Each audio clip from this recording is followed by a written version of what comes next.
We will commence the meeting with the prayer. May we, the councillors of Ku-ring-gai, always be aware that decisions we make affect the daily lives of those we represent.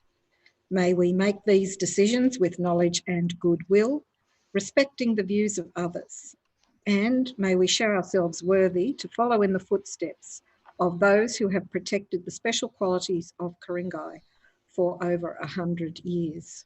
Amen. On behalf of Council, I recognise the traditional custodians of the land and pay tribute to Elders past and present. Ladies and gentlemen, welcome to the August Ku-ring-gai Council meeting. Due to the COVID-19 situation, this council meeting will be held remotely. Before the meeting begins, I will outline a few points regarding this evening's proceedings. During the meeting, councillors will appear on screen. Staff will only appear on screen if questions are directed to them by the council. Tonight's meeting will be live streamed on the council website at www.kmc.nsw.gov.au/live stream. The webcast of the meeting will remain on the website until the minutes of the meeting are formally adopted by council. The live stream will commence once the mayor is seated and will cease if council goes into a confidential session where the public and the press are excluded pursuant to section 10A of the Local Government Act. Council meetings remain open to the public online, but speakers now address the council through the monthly public forums and not at council meetings. Again, due to the COVID-19 situation, the public forum preceding this council meeting did not occur as normal. However, the public were encouraged to send in video, audio or written submissions, and those have been forwarded to councillors. For more information about addressing council during the COVID-19 situation, please visit our website at www.kmc.nsw.gov.au. All present tonight must refrain from engaging in disorderly conduct, publicly alleging breaches of the council's code of conduct, or making other potentially defamatory statements. Councillors and council staff must declare and manage any conflicts of interest they may have in relation to any item of business that is the subject of the meeting agenda this evening. I'll commence with apologies and ask if there are any councillor apologies. I think everyone is here. General Manager, are there any staff apologies? Madam Mayor and Councillors, Director Mysick is on leave and Mr Garland is acting in his role tonight. Thank you. Councillors, are there any declarations of interest on matters on the agenda this evening? Yes, Madam Mayor, Councillor Shadow. I have a conflict of interest, a non-pecuniary conflict of interest with NM2, as I'm a member of the Sydney North Planning Panel. So I will be absenting myself for that one. Thank you. Madam Mayor, I've actually got a conflict of interest, non-pecuniary also, on NM2 in relation to Roseville RSL regarding, I'm sitting on the Sydney North Planning Panel. Thank you, Councillor Smith. And I will also make a declaration with regard to NM1, that is the proposed heritage Ku-ring-gai Road, Kalara, in that up until 2016, I lived in property adjacent to the subject site. When the previous owners owned the property, I do not believe there's any conflict requiring me to leave the chamber, so I will remain for the debate. If there are no further declarations, I'll ask the General Manager, are there any staff declarations? There are none, Madam Mayor. Thank you. The General Manager, documents circulated to councillors, please. Madam Mayor and Councillors, just the Greens, which contains one memo in relation to GB3 from the Manager Governance and Corporate Strategy, Local Government New South Wales Annual Conference 2020, registration, voting delegates and call for motions. Thank you. Would you also please list the reports to be considered in closed meeting? Madam Mayor and Councillors, just attachments in relation to GB9, which is RFT 9 2020 Kissing Point Village Green Playground Upgrade, attachments 1 and 2. Councillors, I seek a motion that those materials remain confidential. Moved Councillor Clark, seconded Councillor Shadow. All those in favour? That's unanimous. Councillors, I seek a motion for confirmation of the minutes of the ordinary meeting of Council held on the 28th of July 2020. That's moved Councillor Greenfield, seconded Councillor Pettit. All those in favour? That's unanimous. We move to minutes from the Mayor. There is one, MM1, Ku-ring-gai wins Excellence in Communication Award during Local Government Week. It is my pleasant duty to advise our community that Ku-ring-gai Council has won the Excellence in Communication category in this year's R.H. Doherty Awards. The R.H. Doherty Awards are presented annually during Local Government Week for council projects demonstrating excellence in communication. The awards are hosted by Local Government New South Wales, the peak body for 128 New South Wales councils.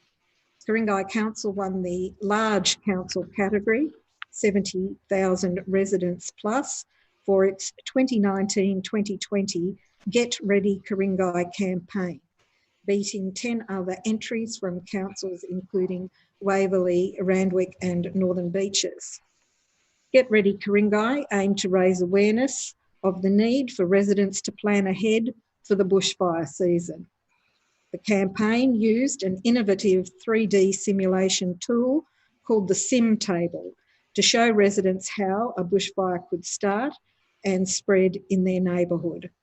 Residents were invited to see the Sim Table at workshops conducted by council staff and RFS volunteers, who then provided advice on how to put together a bushfire plan. The workshops were also supported by the SES. Get Ready Ku-ring-gai was boosted through a video, social media posts and e-news stories, which increased participation in bushfire planning workshops during the 2019-2020 period by around 50%. According to the judges, the Get Ready Ku-ring-gai campaign was an excellent project and gets higher marks because of the innovation element and also the collaborative approach taken with relevant partners. Ku-ring-gai Council's pioneering approach with this project is being followed by other councils. Our council was the first in New South Wales to use the Sim Table to educate residents on bushfire planning.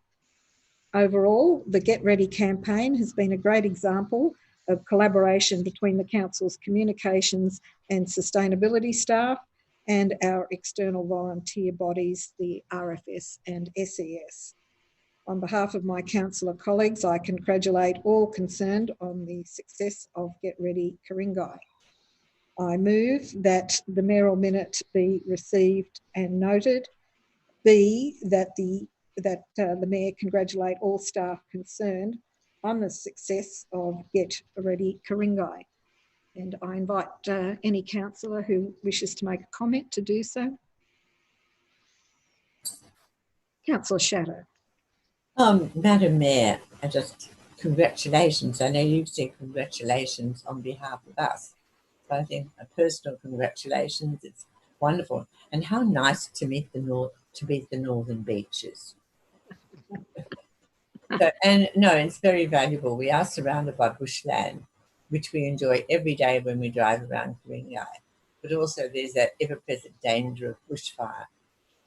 And this has been a very important and innovative project. So my hearty congratulations. Thank you, Councillor Chateau, and you're quite right. We're one of Sydney's largest bush faith interfaith councils, Bushland Interfaith Council. So it's very significant that we continue to offer projects like this to our community, and of course very kind to be promoting it now as we approach September and the warmer months. As we know, the bushfire season took off very early last year, and I do know that the staff are offering these theme table workshops again. They're being promoted now, so I could certainly encourage councillors and the community to be aware of that and make sure everybody knows about it so they can attend. If there are no further comments on that, I'll put that motion, that minute. All those in favour? That is unanimous. Thank you, councillors. We move to petitions. Are there any petitions this evening? Councillor Nye. Thank you, Madam Mayor. I've got a petition that residents have passed on. We, the undersigned, oppose the Roseville RSL redevelopment for reasons including the 7-storey height, lack of transparency on the sale of public land, inadequate provision of parking in an area where parking is already inadequate, traffic concerns, and the adverse impact on Roseville's character and streetscape. 664 signatories. I move that this be passed on to the relevant officer. That it be received and referred to the Yes. officer for attention. Thank you very much, Councillor Nye. Is there a seconder for that? Councillor Kelly. All those in favour? That is unanimous. Thank you. We move to general business, and I invite councillors to nominate any items on the agenda that you wish to have a site inspection. None. I invite councillors to nominate any items on the agenda that they wish to adopt in accordance with the officer's recommendation, allowing for minor changes without debate.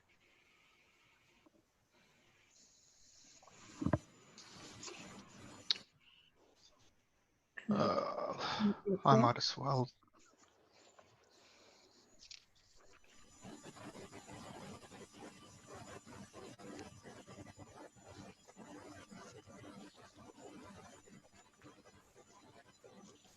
Sorry, yes, Madam Mayor, am I doing? Yes. Yes, Councillor Clark, thank you. Sorry, apologies, Madam Mayor. That was, so we're moving without debate. All right, so starting with GB1, the draft Ku-ring-gai Council Access and Disability Inclusion Plan 2020 to 2024, the officer's recommendation. That is seconded by Councillor Kay. All those in favour? That is unanimous. Thank you. GB2, the mayoral donations for the financial year 2019 to 2020, the officer's recommendation. Seconded by Councillor Greenfield. I had a question, Madam. Yep. Councillor Shadow. I don't know how long ago we actually set that amount of $3,900, and I don't know whether we should be increasing the amount or not. I don't know. This is a question. I don't have a. This is not a motion that I'm putting forward. It's simply asking you that, perhaps, Madam Mayor, who probably know more than others. Well, perhaps this is something that the staff can respond to in relation to the next budget that we're doing. Yes, I think so. All right, thank you, Councillor Shadow. So that's been moved and seconded. All those in favour? Unanimous. Thank you.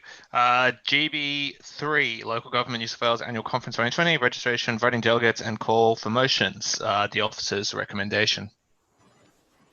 So we have to select voting delegates for that. Yes, I believe for the 6 voting delegates, it would be those who first contact the General Manager post this council meeting. So that is what you're moving? That's what I'm proposing, yes. All right. Is there a second for that? Yes, Councillor Greenfield. All those in favour?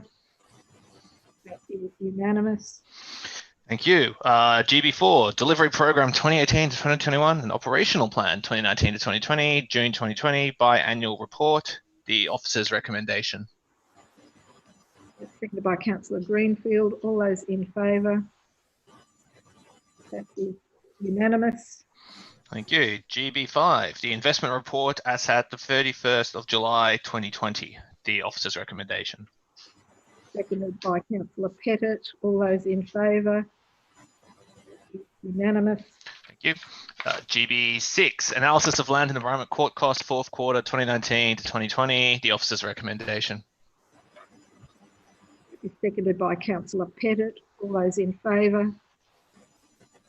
That is unanimous. Thank you. GB7, carried forward projects expenditure 2019 to 2020, the officer's recommendation. Seconded by Councillor Greenfield. All those in favour? That is unanimous. Thank you. GB8, minutes of the Audit, Risk and Improvement Committee meeting held on the 12th of March 2020, the officer's recommendation. Seconded by Councillor Smith. All those in favour? Unanimous. Thank you. GB9, RFT 9 2020, Kissing Point Village Green Playground update, the officer's recommendation. Seconded by Councillor Greenfield. All those in favour? That is unanimous. Thank you. GB10, post-exhibition, consideration of submissions, consolidation of development control plans, DCPS, the officer's recommendation. That is seconded by Councillor Pettit. All those in favour? That is unanimous. Thank you. GB11, draft Ku-ring-gai retail and commercial centre strategy, the officer's recommendation. Seconded by Councillor Pettit. All those in favour? That is unanimous. Thank you. GB12, Heritage Reference Committee minutes and reallocation of declined Heritage Home Grant funds, the officer's recommendation. Seconded by Councillor Smith. All those in favour? That is Councillor Clark, Chatto, Greenfield, Smith, Anderson. Against? Councillor Kelly, Kay, Spencer, Nye, Pettit. That is an equality of votes, so I will use my casting vote in favour of the motion. That is carried. Thank you, Madam Mayor. I believe that's all the general business items. It is. Yes, and so I will leave it there. I don't think it was confidential, was it? No. No. So I believe that we've just asked the two NMs. I'll leave those for the individuals who wrote them. Thank you. General Manager, extra reports circulated to the meeting. There are none, Madam Mayor. Thank you. We move to motions of which due notice has been given. NM1, proposed heritage listing. 6, Springdale Road, Killara. Notice of rescission from Councillors Kelly, Spencer, Nye, Kay and Pettit, dated 29th of July 2020. And I seek a speaker to move that. Councillor Kelly. Thank you. Thank you, Madam Mayor. And is there a seconder for this item? Councillor Kay. Councillor Kelly. Thank you, Madam Mayor. I think everyone in the in the chamber, in the meeting, is aware of this particular issue. I bring it back up because I don't think that sufficient debate has been had on this particular matter, and I don't think that everyone has appraised themselves of all that's involved. Given the irregular conduct of council staff operating, doing council business in their own time, and all these other things that have happened where the Heritage Reference Committee meeting continued after the representatives of the homeowners had left the meeting. Councillor Kelly, may I stop you there?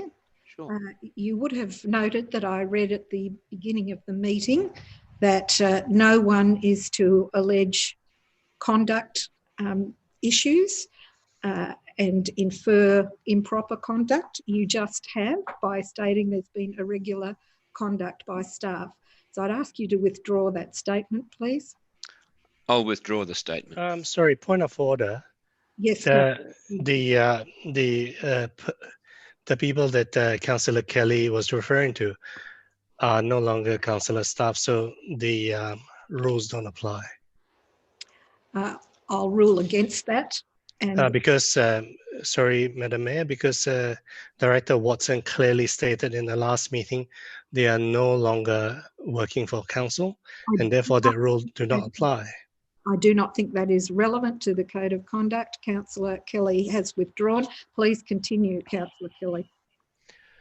Thank you, Madam Mayor. So there's anyway, there's a whole lot of things that are to my mind unresolved in this issue, and I just wanted to give all the councillors present this evening, and of course that's all the councillors, an opportunity to think carefully about their last vote on this matter and perhaps reconsider their position with regard to this particular property. And I'll reiterate the key points, and they are these: that when the heritage conservation area was planned for this particular area, this property wasn't highlighted as being a property of interest. It sits between two heritage items and is therefore protected by both the fact that it's between two heritage items and is also covered by the heritage conservation area. You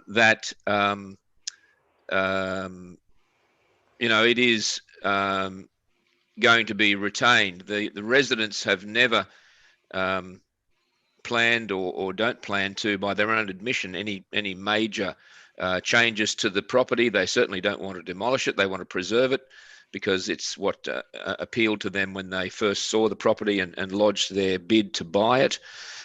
Despite, in fact, they are even questioned at the Heritage Reference Committee meeting about whether they had contemplated demolition, and it was advised to the committee that that was not on their agenda. So the people are only after the ability and the freedom to make some minor adjustments to the property, some of which were in the original plans for the property, that being the fence at the front, and also the painting of the facing brick, and also the timber. Don't know what you call the timber bits that are around different parts of it, the chocolate brown things, and also to make the back deck safe for their small children. So the amount of interest that council has applied to this property to have it listed is, to my mind, inordinate compared to what it presents as a property that's already in a heritage conservation area. And yeah, I just think we should let the owners just get on with their lives and be free of the extra burden that's placed on them by this listing with as an individual heritage item. And so that was it. It was an opportunity for all the councillors to perhaps revisit their thoughts about it, and to I hope vote that this property not be listed, which is the purpose of the rescission. Thank you.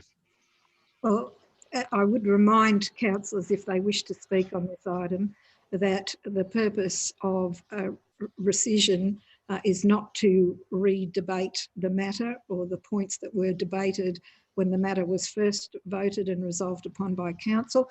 It is meant for speakers only to deal with the rescission and why a rescission would be necessary. Are there any further speakers on this item? Councillor Kay is seconder. Sorry, point of order again, Madam Mayor. I don't recall that rule again. You appear to be making up rules, you know, that I don't seem to, you know, have read. If you can refresh my memory, please. Well, I have just refreshed everybody's memory, Councillor Spencer, and it's...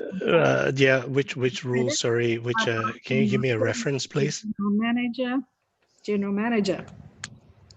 Madam Mayor and councillors, the Mayor's correct. When a rescission motion is lodged, councillors in the first instance can only speak to why the rescission should be upheld. If the vote is in the positive and the motion is rescinded, then councillors are at liberty to replace it with an alternate motion and debate can commence then.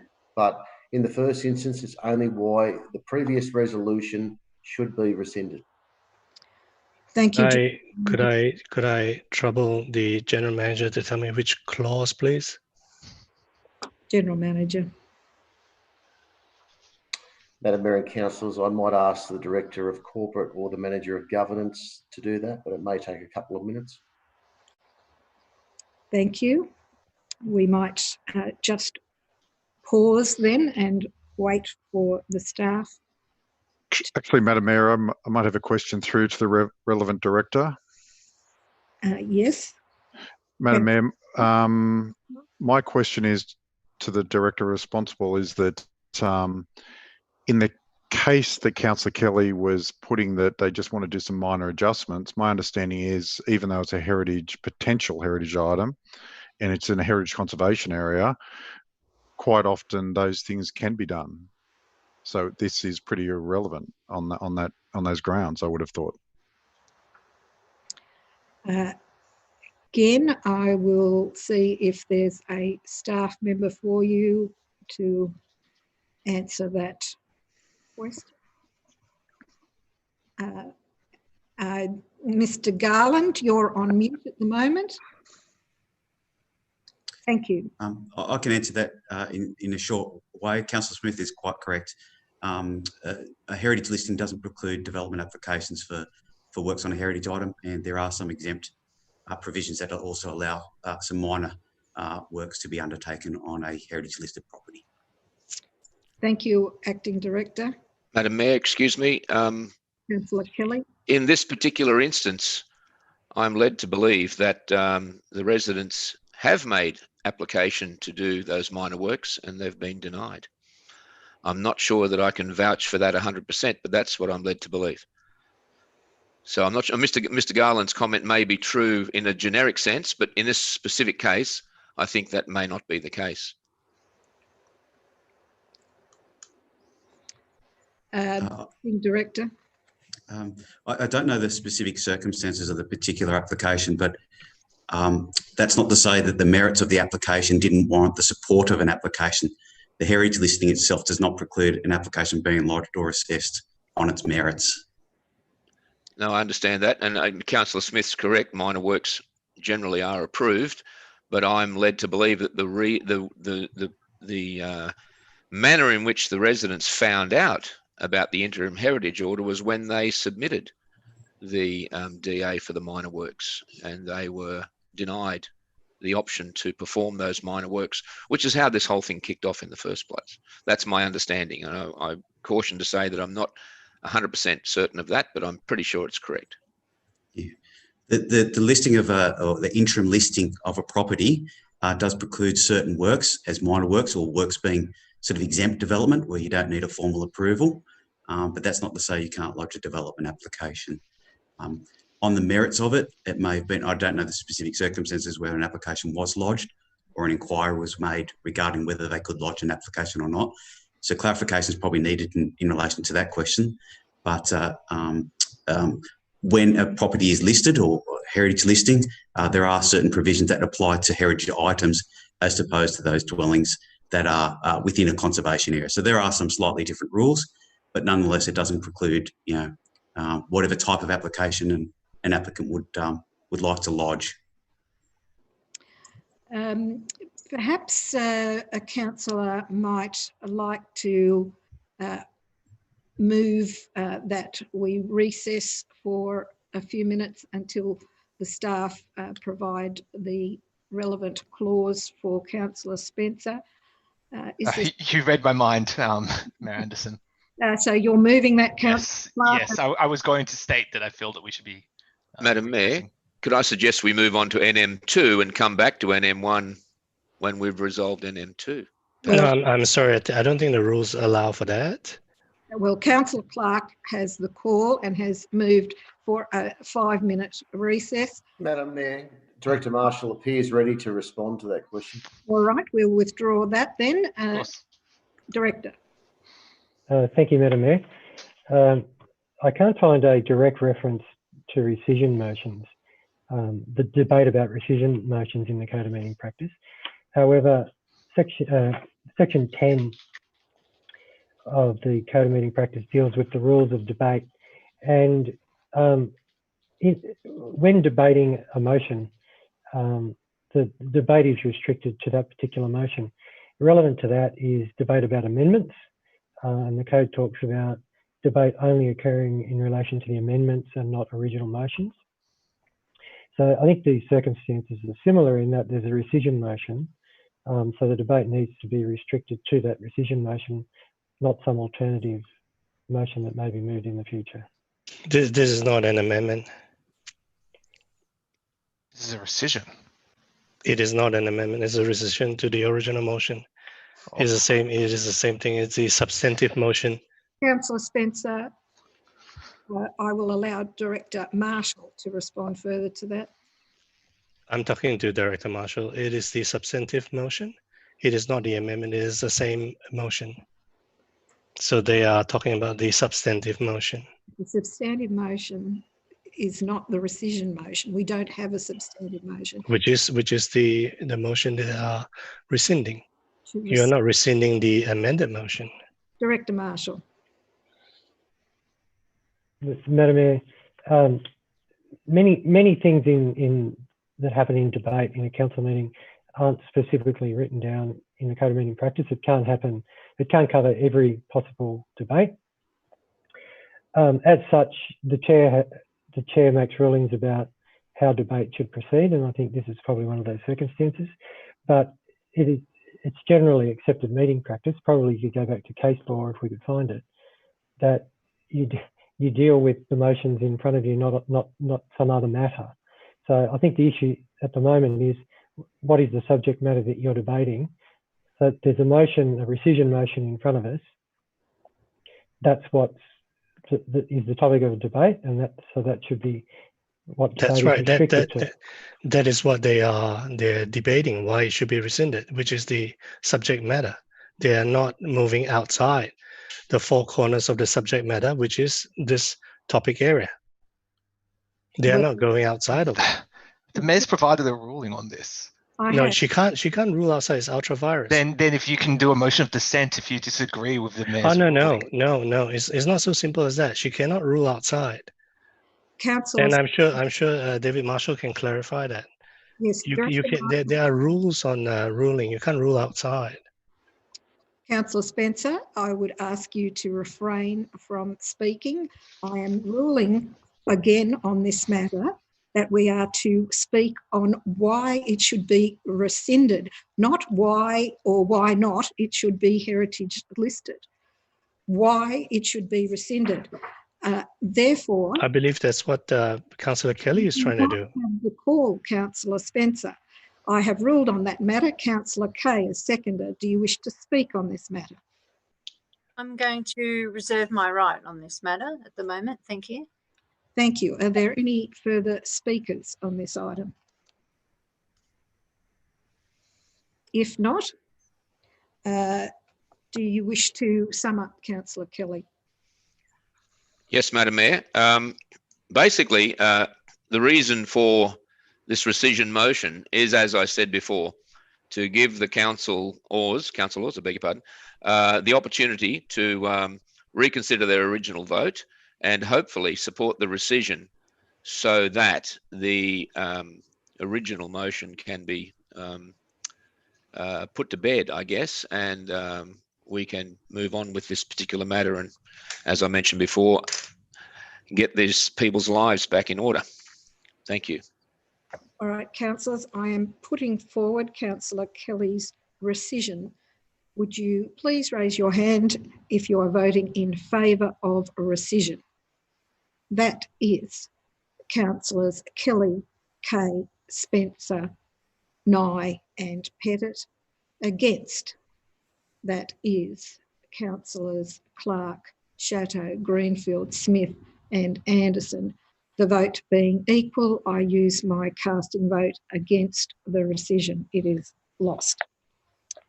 That means we move to NM2, Roseville RSL, amended DA 0134/18. I seek a mover, please. Madam Mayor, we need to put councillors Chatto and Smith in the waiting room. We do. We'll just let staff.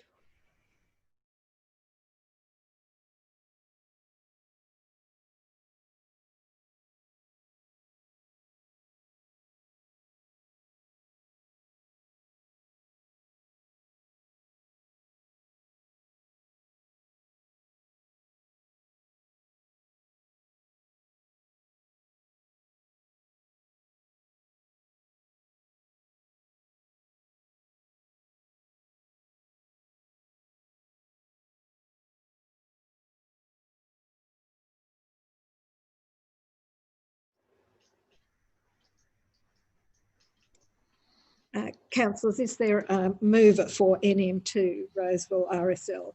Moved Councillor Kelly. A seconder? Councillor Nye.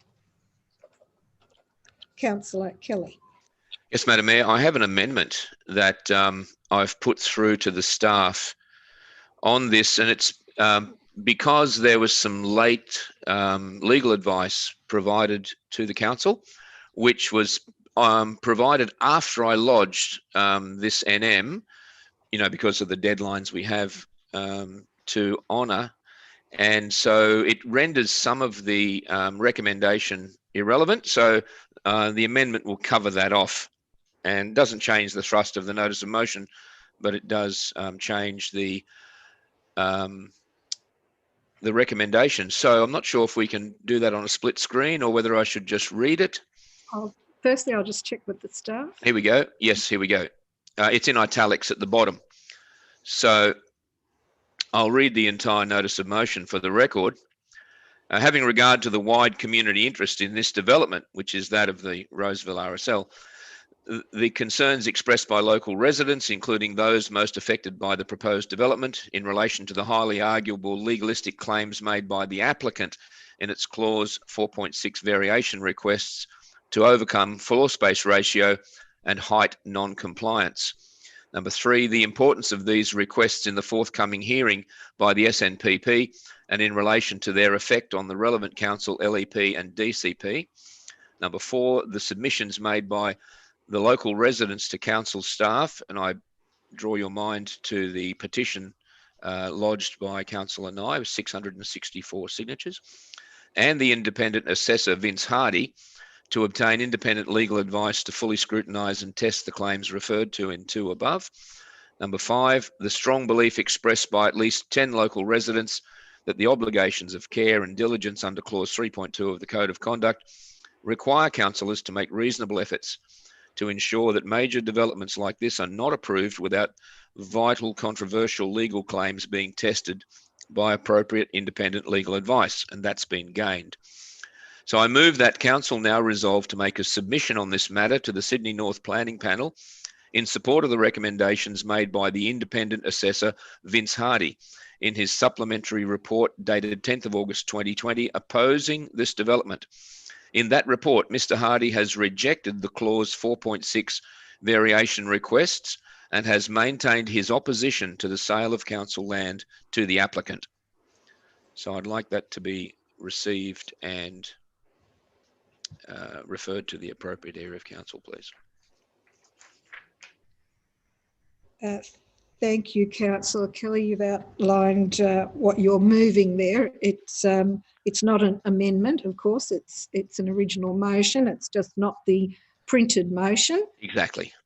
Thank you. And Councillor Nye, you've seconded that in the new format. Is that correct? Yes. Thank you. Councillor Kelly, do you wish to speak to that motion? Yes, I do. The 2 aspects of this motion, one's procedural and the other one is substantive. In a technical sense, the procedural requirements have been satisfied because of the legal advice that we've been provided with and have been provided to Mr. Hardy. This site's of great significance to Ku-ring-gai, and it's been recognised as such in the relevant LEP and DCP, both of which have been substantially breached by the DA that's been submitted. Its significance further underlined by the fact that 664 local residents have signed a petition opposing the development, and 38 objections were received from local residents against the original DA. The development also involves the sale of public land, which Mr. Hardy has described as, quote, clearly a suboptimal outcome compared with the existing arrangement where the public assets are owned and managed by council, unquote. In these circumstances, it's imperative that council becomes involved and makes a submission opposing the development to the SNPP. Because the next meeting of the SNPP is on the 2nd of September, council will not have an adequate time to make an informed submission, so should immediately apply to have that hearing adjourned. The report from Mr. Hardy on the amended DA will not become available until August 19, which has already happened, and it is available, and I can talk to that, the key points of his submissions now. The key points are: the development is not in the public interest. Number 2, the development contravenes the FSR requirements of the LEP. And number 3, the development contravenes the height requirements of the LEP.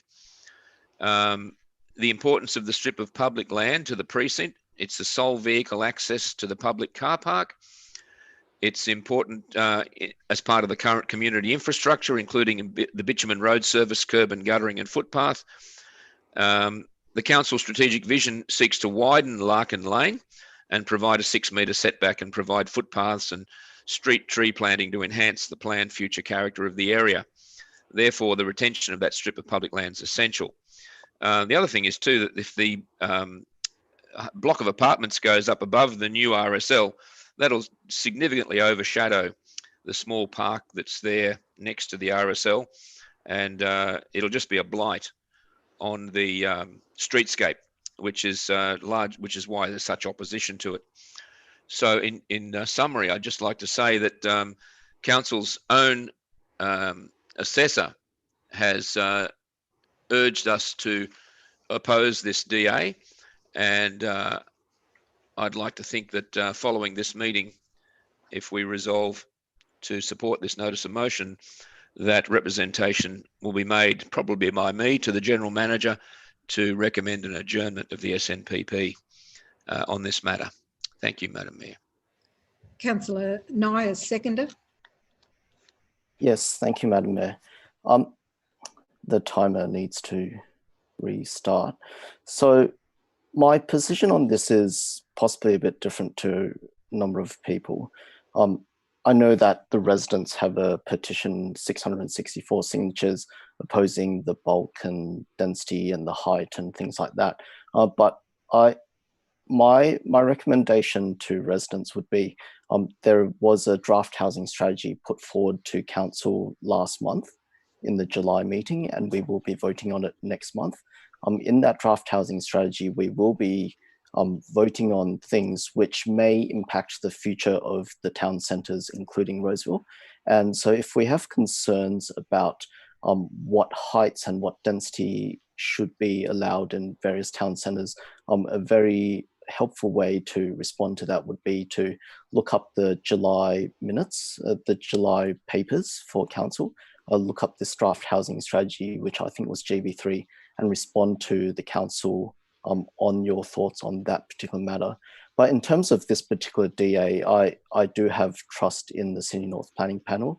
I do trust that Councillors Chateau and Smith, along with the other Sydney North Planning Panel members, will consider the DA as per the controls and relevant planning sort of mechanisms that are in place. I don't want to, as a councillor, make any comments on whether or not a DA is appropriate or not. But I do recognise that there are other concerns by residents which we want to give more time to think about. One is the lack of parking in the area. So as many residents know, Larkin Lane car park is quite full on many nights. It'll potentially be even more full in the future if, say, there's a clearway of Pacific Highway and things like that. And acquiring additional land in the Roseville Town Centre, which, by the way, is considered one of the best suburbs in all of Australia, getting public land for parking in such a critical town centre is quite hard and quite expensive, and council hasn't had much success on that to date. So there have been some concerns by residents that council might sell 156.8 square metres of public land that is currently usable for parking purposes, but in the future might not be. We're already losing parking spaces, we're already short on parking, and then their concern is that we may potentially sell even more of it, be even more short of parking. And according to the October 2019 council report, it's being proposed by the developer that council will sell it for $225,000, which in my opinion is substantially less than what market value should be for a piece of land that size in the heart of Roseville Town Centre at R4.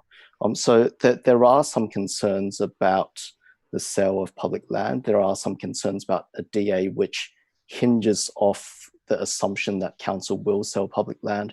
I personally do have concerns about whether or not if we sell public land, whether we can in some other way get more public land for parking purposes or for recreational purposes in the Roseville Town Centre in the future.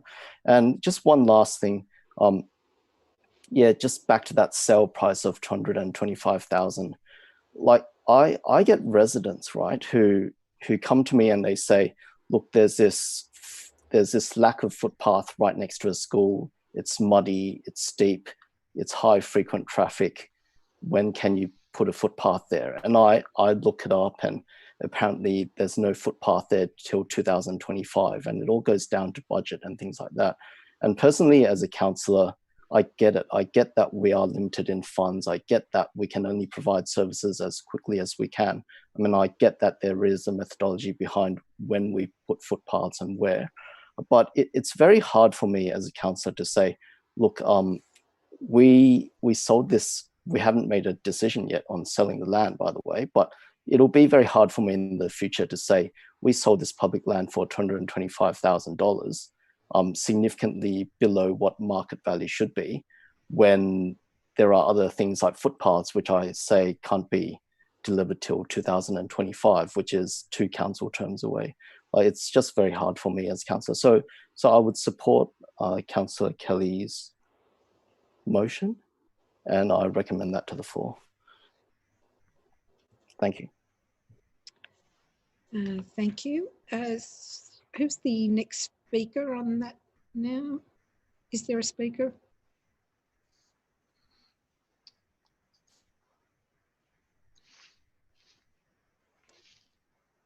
Councillor Clark. That's a question for you, Madam Mayor, to the relevant officer. I suppose we'll likely have to move into confidential. So actually, first I'd like to actually move that we move into confidential, because I don't think I can discuss what I'd like to discuss in open meeting. I'd like to move a motion that we move into confidential.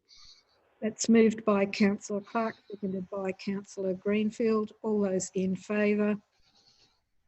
That is Councillors Clark, Greenfield,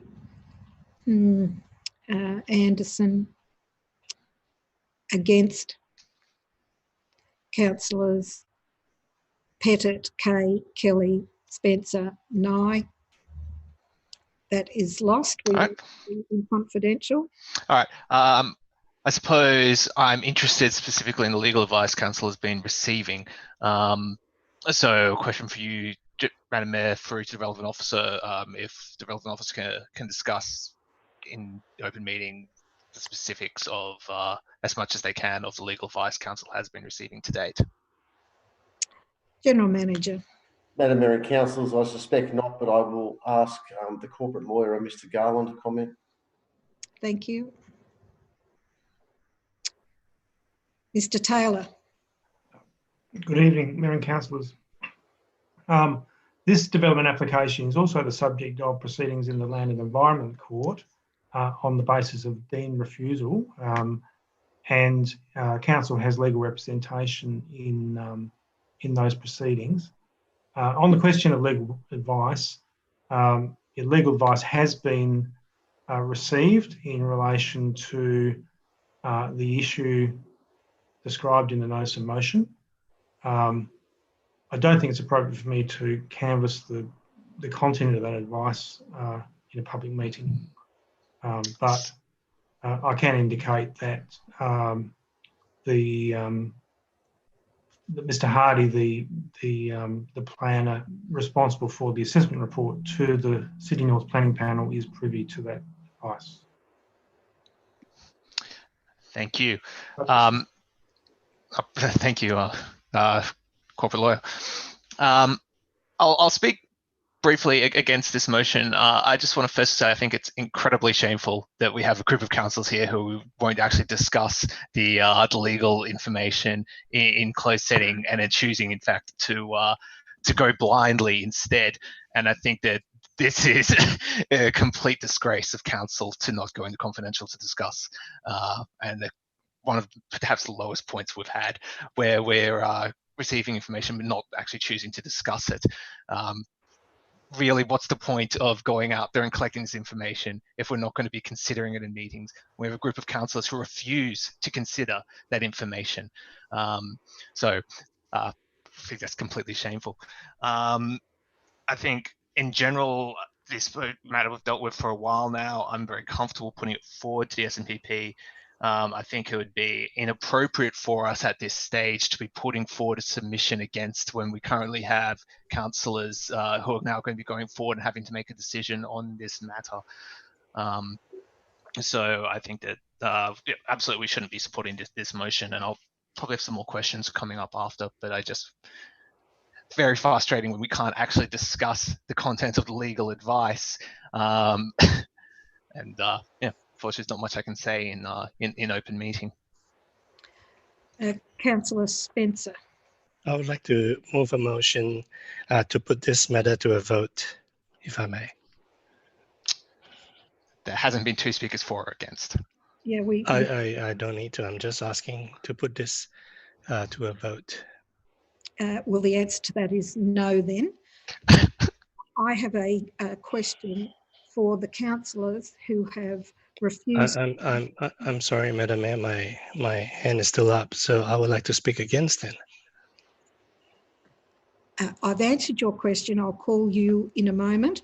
All right. I'd like to ask the councillors who have refused to allow council to go into confidential, not only, as Councillor Clark has said, to discuss the legal advice, but so councillors can receive the legal advice. We don't even know what it is, and you're preventing us from receiving that information. Can those councillors please explain to me why you don't want all councillors to be privy to that legal advice? Madam Mayor, the legal advice has been given to Vince Hardy, who is council's assessor, his independent assessor. He's taken that legal advice on board, and he has made his recommendations based on his earlier investigations and also the most recent independent legal advice, and his position hasn't changed all the way through this process. He's been opposed to the DA. We can read between the lines, I think, of what the independent legal advice was, and we don't need to waste anybody's time hearing chapter and verse of it. It's no different than people who don't take advantage of going to site visits and then vote against a particular notice of motion or whatever, because they think that they have enough information based on the officer's recommendation to make those big decisions. Well, that's their decision to make, Councillor Kelly. Yes, ma'am. And I made my decision not to vote. Preventing councillors from exercising their right to obtain information before they make a decision. Madam Mayor, I'm not preventing anything. I am one vote. Yeah, collectively, you are voting together to stop council receiving legal information. Councillor Kay, would you like to answer from your perspective on why councillors cannot see that legal information? No, I wouldn't like to comment. Thank you today, Jennifer. Mayor Anderson. Councillor Nye, would you explain to me why councillors should not all see the legal advice?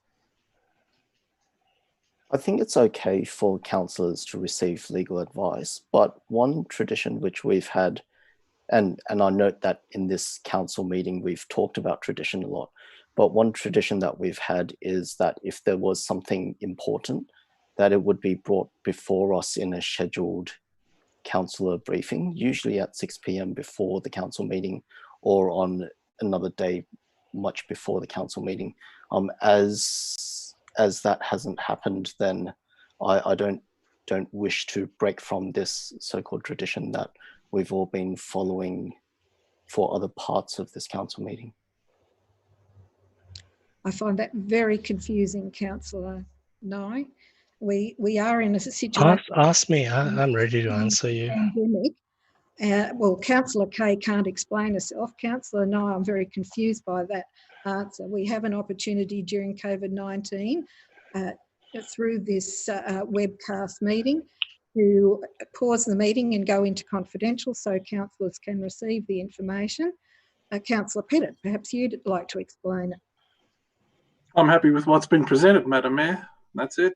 Nothing's been presented. As per what Councillor Kelly's spoken about. That's not the legal advice. There has been no legal advice presented. Councillor Spencer, please. I'm happy to answer you, Madam Mayor. Well, it is because the rule allow us to vote accordingly, just like the rule allow you to use your casting vote accordingly on every single occasion. That's my answer. Now, can I speak against this motion now? With your permission, of course. The rule allows you to do that. Yes, you have your light on. You may speak against. Thank you. Now, I would like to speak against this motion because it's been taking up too much time, and just to accommodate a 2 for and 2 against so that we can get on with the procedural motion to have this put onto a vote because the rule allows us to. Thank you. Madam Mayor, I'd like to move procedural motion. I'm not sure if it's a procedural motion, but we've had a number of issues on this council of councillors saying they speaking against the motion. Councillor Spencer literally just said he's only speaking against it so we can have a 2 for 2 against. In my eyes, that's not speaking against the motion. That's clearly an abuse of the system, and I'm not sure what the relevancy of that is. I'm happy to provide you some precedent. I'm not talking to you, Councillor Spencer. You mentioned my name. I'm happy to I mentioned your mayor, precedent. Councillor Spencer. I'm not talking to you, Councillor Spencer. I'm talking to the mayor, the chair of the meeting. And what I'm saying is that this council, and particularly Councillor Spencer, has continuously abused the speaking against the motion to make a 2 for 2 against. Councillor Greenfield used that many times. Again, Councillor Spencer, I'm not speaking to you. I'm speaking to the chair. Do not interrupt, Councillor Spencer. I'm warning you about your conduct tonight. General Manager. Madam Mayor and Councillor, sensibly it's your call, but you did call Councillor Spencer to speak, and he opened his speech by saying he was speaking against the motion. If you say... look, I won't repeat myself then. Thank you. Councillor Spencer, you may continue. If you have anything further to say, your light is still on. Well, I did say I was going to speak against this motion, and I'm speaking against this motion because it has been going back and forth a few times. I'm speaking against this motion because it's been going back and forth a few times, and I would like to put it to a vote so that we can have it done. Thank you. General Manager, we have 2 for and 2 against. Councillors Kelly and Nye spoke for, and Councillors Clark and Spencer have spoken against. Thank you for confirming, General Manager. Is there a seconder for that motion from Councillor Spencer that the motion be put? That is Councillor Kelly. I will now put that. All those in favour that the motion now be put? That is Councillors Kelly, Kay, Spencer, Nye, Pettit. Against Councillors Clark, Greenfield and Anderson. That is carried. Councillor Kelly, you may sum up. Thank you, Madam Mayor. I'll just briefly reiterate that Council's own staff, in the person of Vince Hardy, the independent assessor, whether he's a council staff or not, but he's acting on behalf of council, opposes this DA, and for that reason and the lack of time between now and the 2 September SNPP meeting, I would encourage all the councillors who are here, of course 2 are absent, but that's fair enough, to support this motion. Thank you. I will now put Councillor Kelly's motion. All those in favour? That is Councillors Kelly, Kay, Spencer, Nye, Pettit. Against Councillors Clark, Greenfield and Anderson. That is carried. General Manager, business without notice, subject to clause